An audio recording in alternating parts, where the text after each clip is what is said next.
To remove blemish like acne or mole from your selfie photo on Samsung Galaxy S24 Ultra, open Gallery app, tap the required photo, tap the pencil icon at the bottom of the screen to go to the edit photo screen, tap the four dot icon at the bottom of the screen,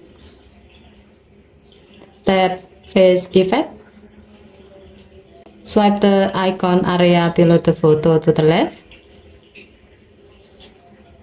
tap fix blemishes icon.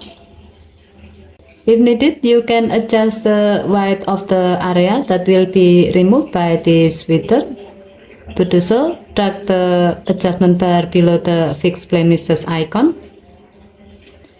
The higher the level, the wider the area that can be removed with this filter will be. Now tap a blemish to remove it from your selfie photo.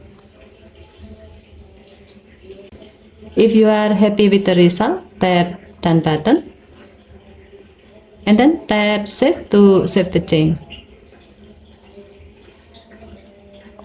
Okay, thank you for watching.